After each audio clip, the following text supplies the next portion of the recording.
Ask us. Know everything. Hey guys, this is Pranav, and today I'm going to talk about the mysterious facts of the legendary Thanjavur. Before going to the facts, let me tell you a beautiful story of Thanjavur. Once there lived a demon called Tanjan who wreaked havoc in the lives of the people as well as the gods. The gods were terrified and consulted Vishnu to kill the demon. Lord Vishnu himself came to the earth and killed Tanjan. Tanjan wished that a place of beauty could come up here with his name. Lord Vishnu granted him the wish and named the beautiful place Thanjavur. Fact number 1. Many think that Thanjavur temple was built by extraterrestrial beings, but that is not true. It was built by Rajaraja Chola I, the ardent devotee of Lord Shiva. He built this temple using huge rocks and stones, but there are no signs of mountains or hills in the 60-kilometer radius of Thanjavur.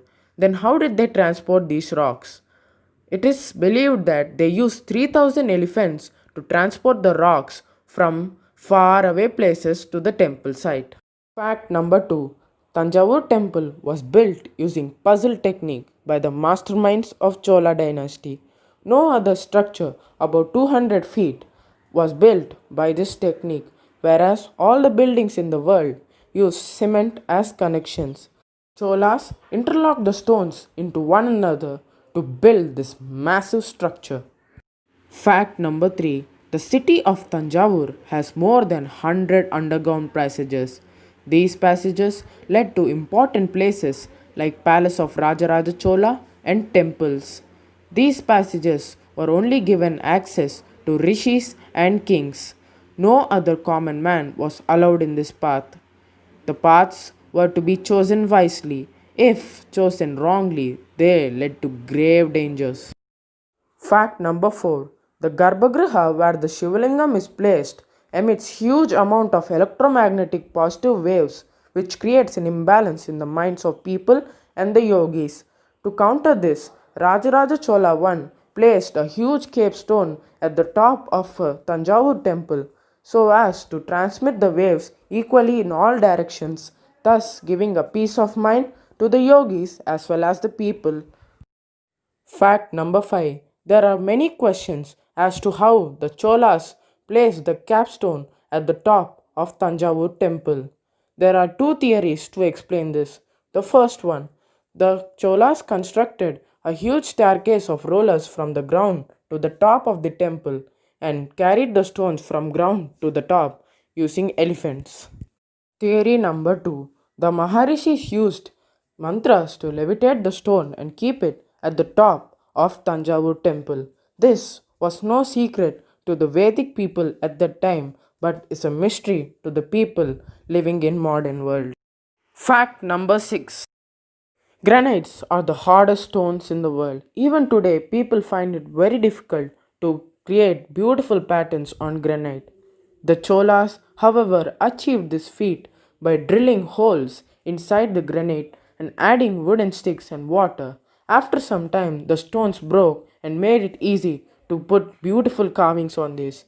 Using these stones, they created the majestic Tanjavur temple. Many foreign invaders also tried to imitate this technique but failed miserably in doing so. Fact number 7. The statue of Nandi at Thanjavur temple was carved out of a single stone. This shows the exquisite skill of the architects of Thanjavur temple. Fact number 8. The shadow of Thanjavur temple falls on itself during noon. This is due to two reasons. First reason, the huge capstone on the top makes the shadow fall on itself, and the second reason, the base is so wide that it does not allow the shadow to fall on the ground but on itself. This is the only building in the world on which the shadow falls on itself. Fact number 9. The inscriptions in the temple point towards Kunjaramallan Rajaraja Peruntachan as the chief architect of the temple. His successors survive to this day and practice the art of Vastu or Vastu Shastra. Fact number 10. The temple was built within schedule. It was completed in a record time of 7 years, amounting to moving and placing almost 50 tons of rock each and every day, not to forget carving and aligning it. When the Brihadeshwar temple was completed in 1003 CE, it was the tallest temple in India by an order of magnitude of 10. Today, after thousands of years, it is still the tallest temple ever built by man. Fact number 11. There are beautiful and extravagant paintings at the Thanjavur Big Temple which explain many things about the kingdom of Chola dynasty and also the greatness of particularly Rajaraja Chola. Some paintings also explain about the Rajaraja Chola's selfless bhakti towards Lord Shiva. Painters across the world are awestruck and they are still trying hard to figure out how, even today, these hundreds of years old Hindu paintings look so natural and novel. The everlasting beauty of Thanjavur paintings lies in the herbs.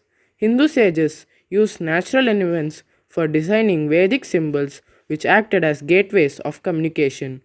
These symbols were purposely painted using solution made up of natural elements like flower petals, colorful leaves, haldi, which is turmeric, treated muds, crushed salt, neem, pressed herbs, etc.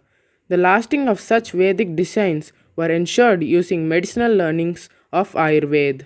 The temple has a portrait of Rajaraja Cholan paying obeisance to Bhagwan Nataraja. This is undoubtedly the first ever instance of a royal portrait. Fact number 12. Portraying dance is the reflection of divine emotions of devotees, showing their joyful feelings which they sense when they see the god himself. Depictions of natakis or dancers showing 81 of 108 karanas, 108 synchronized movements of hands and feet in Bharatnatyam are carved here. These selective karanas represented here are a part of karanas mentioned in the Natya Shastra of Rishi Bharat. There is also evidence that the temple was a platform for trained dancers to showcase their devotional talent. These depictions are first of their kind. Fact number 13. Once Rajaraja Chola asked a sculptor to make a bronze statue of Lord Nataraja, about 6 feet tall. The sculptor tried many times, but he could not produce a statue about 6 feet tall. Every time it was only a 3 feet tall.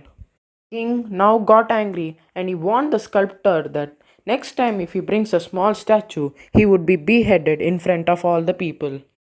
The sculptor was scared and lost all the hope of making a bronze statue. Suddenly, there was a knock on the door.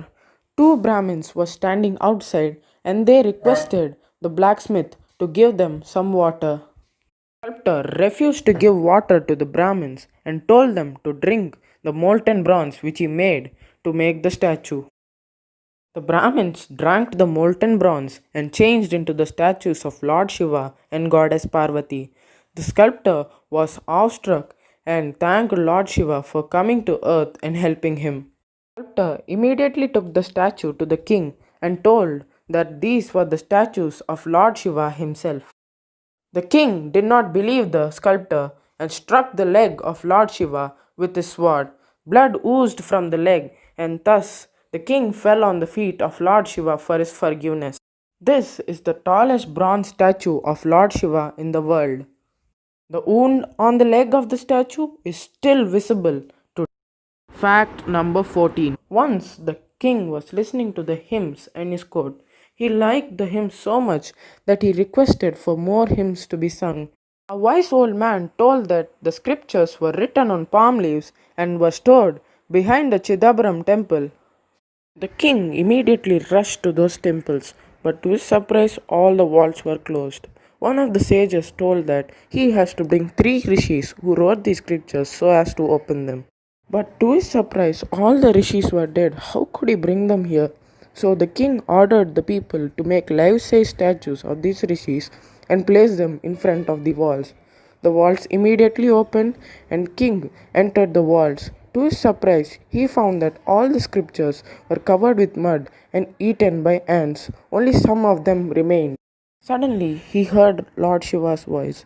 He told that all the scriptures were eaten at his will by ants. Some of the scriptures remained for this age. The king knew the importance of Lord Shiva's word, and he ordered the hymns to be sung in all temples from now on. Even today, after thousands of years, the hymns are still sung in all the Hindu temples.